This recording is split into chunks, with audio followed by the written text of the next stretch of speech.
सद्गुरु मिलवा सर्वाधार। मंगल मंगल करम बिनवा बारंबार। धन्य धन्य सद्गुरु सुखदा महिमा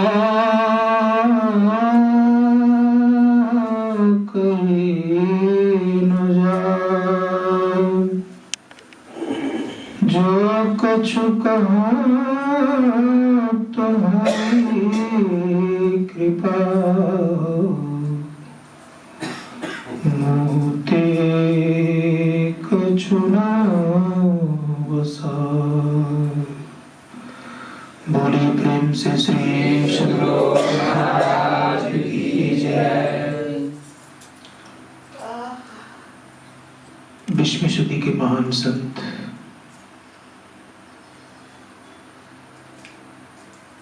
सद्गुरु महर्षि में ब्रह्मा जी महाराज के गुलपाद पद्म में कोटि से नमन।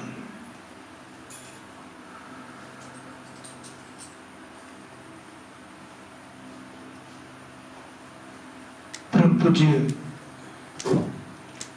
महर्षि ब्रह्मा जी महाराज के गुलपाद पद्म में नमन।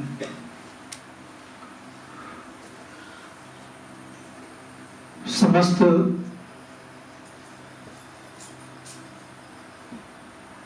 संत महात्माओं के बाद चरण बारंबार प्रणाम।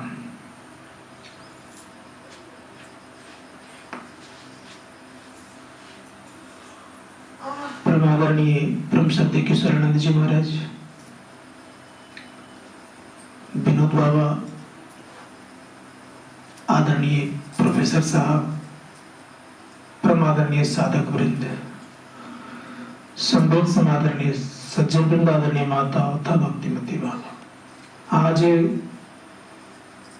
पक्ष ध्यान के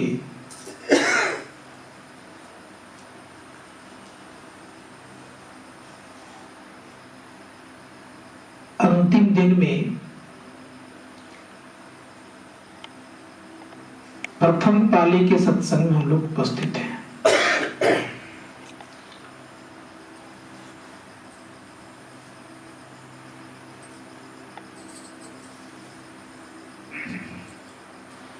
नवीनता से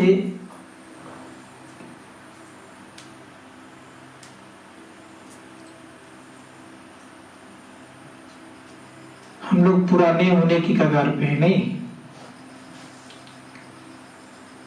न्यूनता से अधिकता की तरफ बढ़ने की कगार पे हैं। लेकिन एक बात अवश्य है कि जब तक हम आप पूर्ण नहीं हो जाएं तब तक नवीन ही रहते हैं। नित्य दिन नई नई बातें को मन उठाते रहता है। नित्य दिन हम लोग कभी कभी उठते हैं और नीचे भी रह जाते हैं। संत महात्मा गण कहते हैं कि इसके लिए करना क्या पड़ेगा। इसके लिए हम लोग निरंतर अभ्यास की जरूरत है, क्योंकि अभ्यास से ही मन बस कर सकते हैं। अभ्यासेन च कौन्ते अभ्यासेन च वैराग्येन कौन्ते। अभ्यास और वैराग से ये मन वश होता है। अति दुस्तर होने पर भी अभ्यास और वैराग करने से ये मन वश होता है। जिस प्रकार से कहा, यथा सिंहो गजो व्याघ्र भवेत् शनैः शनैः। जिस प्रकार से सिंह और मदमस्त हाथी को बस करने के लिए धीरे धीरे किया जाता है, धीरे धीरे काबू में लाता है, उसी प्रकार से मनराज रूपी गजराज को बस करने के लिए शनैः की आवश्यकता है, धीरे धीरे की आवश्यकता है।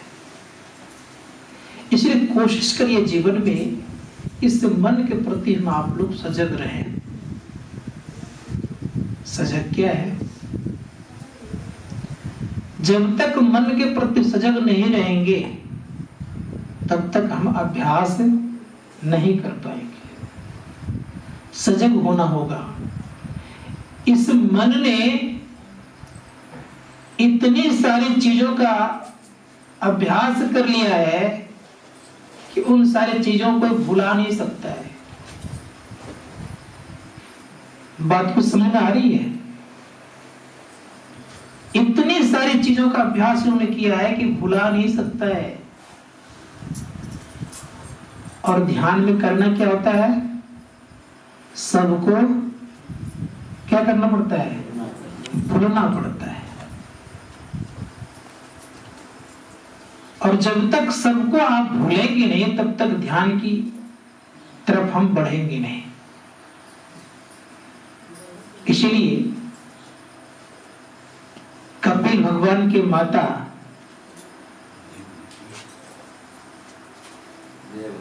देवहूति ने जिज्ञासा की अपने सुपुत्र से ही कि यह जीव पीव से कैसे मिला जाए, क्या उपाय है?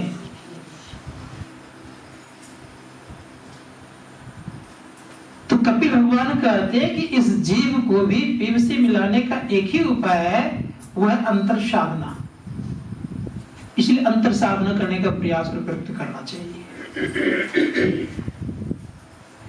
संत कहते कि अंतर साधना बिना कोई व्यक्ति आगे बढ़ नहीं सकता है। अंतर साधना क्या है? करदम ऋषि भी बड़े तपस्वी थे। भगवान ने उनको दर्शन दिया। दर्शन देने के बाद उनके मन में जो एक लालसा हुई, एक पुत्र हो, एक अच्छी स्त्री हो, इस लालसा ने उनको संसार में बजाया। आ भी गए।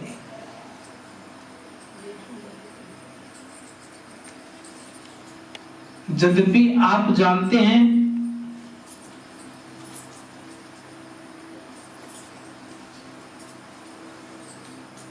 करदम ऋषि को 9 पुत्री हो गए, वैरागी बनने लग गए फिर से। देवहूति कहती है संतान अवश्य, इसमें कोई संदेह नहीं है, लेकिन एक पुत्र तो चाहिए। उसके लिए फिर प्रार्थना हुई, भगवान कपिल पधारे। और कपिल पधारे जब उनके यहाँ, तो कपिल भगवान के संदर्भ में जानते हैं कि कपिल भगवान ने इतना ध्यान किया कि ध्यान के बदौलत इस दृष्टि से सगर के 60,000 पुत्रों को जला करके राख खाक कर दिया।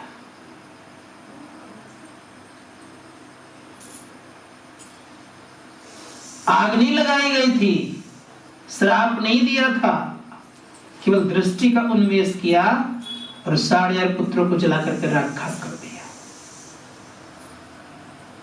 तो आप में इतनी शक्ति है, उस शक्ति को संजो करके रखने का प्रयास करिए और ऊर्ध्वगमन की तरफ होने का प्रयास करिए। अधगमन में जाना नहीं है, ऊर्ध्वगमन में जाना है। इसीलिए संत महात्मागण कहते हैं कि ऊर्ध्वगमन जाने के लिए आप लोगों ने बहुत कुछ सुन चुका है। इसके संबंध में विशेष ना कुछ कहते, इतना जरूर कहूंगा। शिवनारायण स्वामी जी महाराज कहते हैं, संत शिवनारायण स्वामी जी महाराज कहते हैं कि जीवन में अगर कल्याण चाहते हैं तो इतना ख्याल अवश्य रखिए कि मन को एक दिशा दीजिए। किस चीज का? तो मन को दिशा देना है इस चीज से जिस चीज से मन वश होता है। क्या चीज से मन वश होता है? शिवनारायण स्वामी जी महाराज कह रहे हैं कि ए मन, तुम इसी ओर लगे रहो, लेकिन इस ओर लगने के लिए पहले क्या करना पड़ेगा? इस ओर लगने के लिए पहले हम लोगों को अंतःकरण में एक आंख पैदा कर लेनी है, अर्थात एक दृष्टि कर लेनी है। ये यूं कहिए कि अपने अंदर में दोनों दृष्टि की धारों को जोड़ लें और थोड़ा ठहरा लें, तब इस ओर मन आपका जाएगा। तो देखना पड़ेगा। डगर है बड़ी पतली, रास्ता बहुत चौड़ा नहीं है, बहुत बारीक रास्ता है, पतली है। अब दोनों तरफ मैंने कहा तो दोनों तरफ खाई है। अगर पतली राह पर चलने वाला कोई व्यक्ति होता तो उससे पूछिएगा कि आप दोनों तरफ देख देख करके चलते हैं? वो क्या करता है? तो केवल वो रास्ता को ही देखता है, इधर उधर देखता नहीं है। तो मैं दोहरा रहा हूं आज फिर से कि केवल रास्ता को देखिए, इधर उधर देखिएगा तो गिर सकते हैं, अर्थात नहीं देख पाएंगे, नहीं चल पाएंगे। केवल रास्ता को देखिए। उस रास्ता पर चलने वाला एक दिन श्रेष्ठ हो जाता है, क्योंकि आप श्रेष्ठ परमपिता परमात्मा के संतान हैं। आप हर एक कठिन कार्यों करने में आप सक्षम हैं,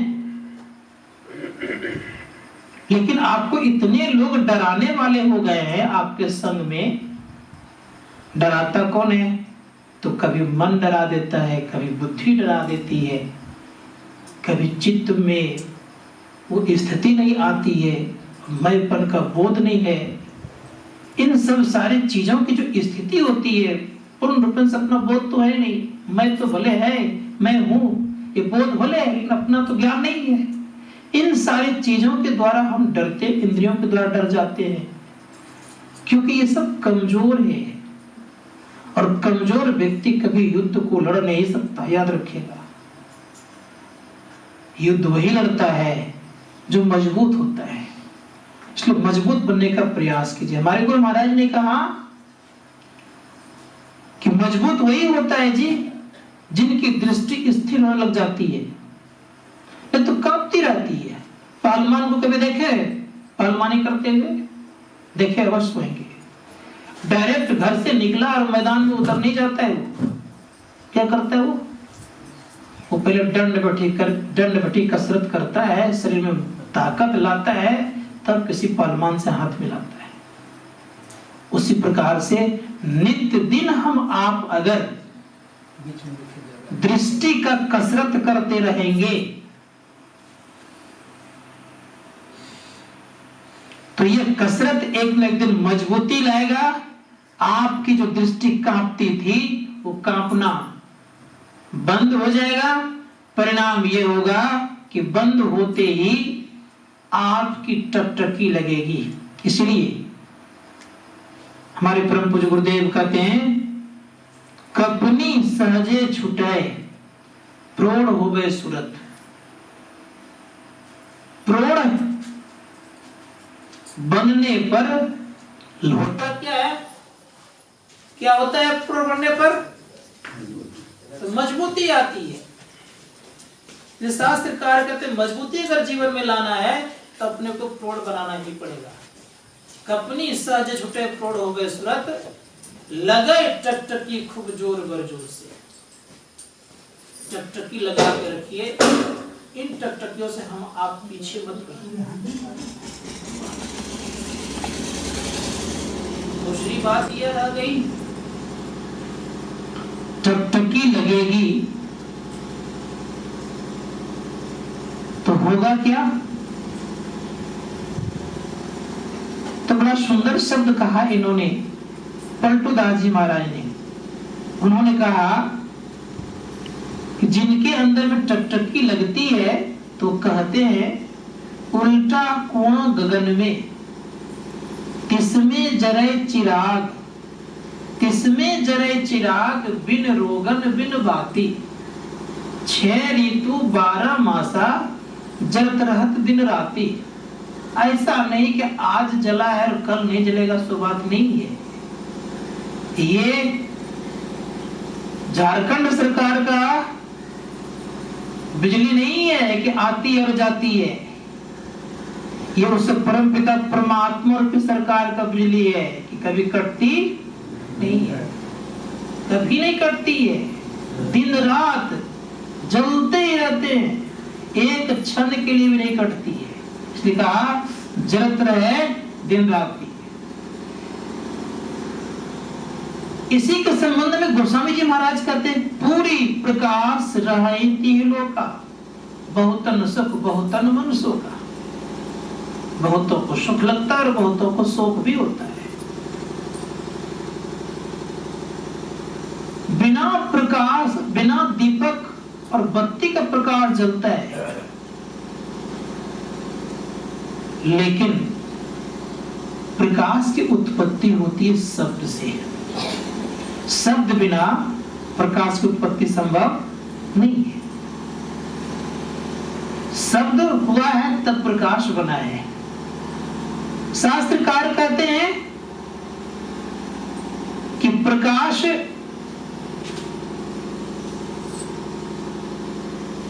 में शब्द घुसा हुआ है और शब्द नहीं रहेगा तो प्रकाश हो ही नहीं सकता है। इसलिए इसकी बड़ी आवश्यकता है जीवन में। हम लोग को ये ख्याल करना पड़ेगा कि शब्द और प्रकाश दोनों की बड़ी आवश्यकता है जीवन की। लेकिन शब्द एक ही नित्य होता है, वो नित्य शब्द परमपिता परमात्मा की है, बाकी अनित्य शब्द है। अनित्य शब्द में हम आप रह रहे हैं, लेकिन हमारे भीतर में नित्य शब्द है। नित्य शब्द के आधार पर ये जिंदगी चलती है, शाश्वत शब्द है। और संसार का काम अनित्य शब्दों से भी चल जाता है। इसीलिए गुरु नानक जी महाराज कहते हैं शब्द तंतु विर संसार शब्द अनु अपरंपार। इस शब्द ही एक तत्व है, सार शब्द को तत्व कहा गया। उस तत्व को जो जानता है तो परम तत्व को जान जाता है। परम तत्व परमात्मा, रोज हम लोग आते हैं, जो परम तत्व आदि अंतरहित असीम अजन्मा अगोचर सर्वव्यापक और सर्वव्यापकता के परे, उसे ही सर्वेश्वर सर्वाधार मानना चाहिए। वे शब्द जिस शब्द से संसार की सृष्टि हुई, उसी शब्द के संबंध में उपनिषदकार कहते हैं विजाक्षरम परम बिंदुनादम तस्य परिस्तम सशब्दे चाक्षरे छेन्य शब्दम परमं पदम। उस शब्द की बड़ी जरूरत है। संत महात्मागण कहते हैं उस शब्द से ही आपका बेड़ा पार ला सकता है। उसको बाह्य शब्द नहीं कहा, बाइबल उसको इनर साउंड कहता है, आंतरिक शब्द कहता है। कुरान सिर्फ उसी को अजगैवी आवाजें कहते हैं। इसलिए परम सतपुर साहब कहते हैं आ रही है धुर घर से सदा तेरे बुलाने के लिए। सदा वो शब्द हम लोग को बुलाने के लिए आ रहा है, लेकिन हम लोग कहां जा पा रहे हैं। इसलिए करना क्या पड़ेगा? दिल का हुजरा साफ कर जाना आना के लिए। दिल के हुजरा को तो साफ करिए, जाना आना के लिए, अर्थात परमात्मा को जानना अगर चाहते हैं तो दिल के हुजरा को साफ करना पड़ेगा। दिल का हुजरा साफ कर जाना आना के लिए ध्यान गैरों का उठा, उसको बिठाने के लिए, अपने इष्ट को बिठाने के लिए गैरों में जो ध्यान लगा के रखते हैं उससे नाता तोड़नी पड़ेगी। क्योंकि हमारे पास तो कोई गैर नहीं है, सब तो अपने ही है। इसलिए बड़ा सुंदर शब्द कहा गया है, अपनों ने लूटा गैरों में कहां दम था, किश्ती डूबी वहां जहां पानी कम था। समझ गए? अपने लोग ही लूटते हैं, पराये लोग लूटते नहीं है। मतलब ये हो गया आपका तो मन मेरा है, मेरा अपना मन है, यही मन लूटता है आपको, अपनों ने लूटा। आप कहते हैं अपना शरीर है, यही शरीर आपको धोखा देता है। आप कहते हैं ये हाथ अपना है, ये हाथ करके धोखा दे देता है, अपनों ने लूटता है। शास्त्रकार कहते हैं दूसरे तो आपकी सेवा कर देते हैं, किसी तरह आप खड़े हो जाएं, लेकिन अपने ही समर्थवान नहीं है तो कैसे क्या होगा। दूसरे तो प्रयास भी करता उठाने के लिए, लेकिन मन ने आपको उठने देगा तब ना। संत महात्मा तो मन को दबाने का एक ही उपाय है, सार शब्द सुनिए। सार शब्द कपाल भीतर होत अनाद सुन, मन रे तू लागी रहो यही गुण। मिले गंगा सहित जमुना, त्रिवेणी की ओर मन रे तू सुषमना की ओर मन रे तू लागी रहो यही गुण। इसी ओर लग करके रहना पड़ेगा मन को। इसी से क्या होगा, जब मन उस ओर लग जाएगा, दूसरे जगह कहते हैं छूटत कर्म, सारे कर्म छूट जाएंगे। छूटत कर्म तार सब टूटत, फूटत कठिन कठोर। आप जिंदगी में क्या होगी, कोई कर्म नहीं लगेगा आपको, सारे कर्म छूट जाएंगे आपके। लेकिन खाएंगे जरूर आप, क्योंकि भूख लगेगी, प्यास लगेगी, खाइएगा और क्रिया करिएगा, लेकिन आप कर्म बंधन में नहीं पड़िएगा। संत महात्मा गण कहते हैं जब तक ये सारी चीजें रहेगी तब तक कर्म बंधन में रहेंगे। इसलिए मन के खेल से रोज खेलते रहिए। ये नहीं कि ध्यानाभ्यास शिविर हो गया है तो थोड़ा ढीला लाइएगा, सो नहीं, ढीलापन नहीं लाइएगा, मजबूती ला के रखिएगा अपने जीवन में। क्योंकि ध्यानाभ्यास का शिविर मजबूती लाने के लिए लगाया जाता है, अभ्यास बढ़ाने के लिए लगाया जाता है। घर में आप 5 टाइम नहीं बैठ पाएंगे, घर में आप 3 टाइम सत्संग नहीं कर पाएंगे मजबूती के साथ, इतने सारे शब्दों को नहीं सुन पाएंगे, क्योंकि मन आपका उतना कंट्रोल में नहीं है जो कि सब करने के लग जाएंगे। यहाँ आप नहीं भी चाहते थे तब भी जबरदस्ती आपको बैठना पड़ता था। वजह नहीं बैठेंगे तो बाबा आएंगे तो कुछ बिगड़ेंगे या बात सुनाएंगे, इसी कारण से बैठ जाते थे। कभी कभी भीतर मन तो नहीं बैठे, कभी ये भी मन कहता होगा कि बहुत टाइम हो जाता है, पैर थक जाता है। ये सारी बातें यहाँ डर से कभी बैठते थे, मन में तो नहीं बैठेंगे तो लोग क्या कहेंगे, इन सारी चीजों से। इसीलिए उन्हीं व्यक्तियों को एकांत में रहना चाहिए जो व्यक्ति मजबूत हो चुका है मन से कि मैं इतना समय तक बैठूंगा, ऐसा करूंगा। तो बड़े बड़े अभ्यासी को देखा हूं, मैं भी जाके कभी कभी चेक चाक करता हूँ, यहाँ तो करता ही, बाहर में भी कहीं कहीं जाता हूँ शिविर लगाने तो देखता हूँ, बोलते हैं बड़े अच्छे कि इतना देर बैठता हूँ मैं। जब मैं जाता हूँ तो कभी किताब पढ़ते हैं, कभी लेटे रहते हैं, कभी कुछ करते हैं, लेकिन हमको पता नहीं कर पाए कि कब आए कब गए। यहाँ भी मैं जाता हूँ, लोग बोलते ना 18 घंटा बैठता हूँ, 20 घंटा बैठता हूँ, जाके चेक करता हूँ, देखता हूँ तो आराम से एक लेटा दिए हैं, कभी कुछ कर दिए, कभी किताब पढ़ रहे हैं। तो ये मन अकेले काम तब नहीं करता है जबकि आपका मन बहका हुआ है, तब मन करे काम अकेले में, जबकि आपका मन सुसज्जित हो गया है, शिक्षित हो गया है। इसीलिए कोशिश की जीवन में यह मन की स्थिति अकेले में पता चलता है सबको, कितना मन बदमाश है, कितना से हम लोग को ये ख्याल रखना चाहिए कि भजन ध्यान में एक संगति की जरूरत है, साथी की जरूरत है। इसीलिए गुरु महाराज के पास सब दिन कोई न कोई साथी रहे। भोजन टांग देते थे बना के इस पे बांस में, ध्यान करके गुरु महाराज उठते थे तो भोजन करके फिर गुफा में चले जाते थे। तो कहने का अभिप्राय यह है कि साथी की जरूरत उनको पड़ी। उनके समय में कई साथी थे, प्रारंभ में भले साथी ना मिले अलग बात है, लेकिन साधन बिल्कुल साथी चाहिए।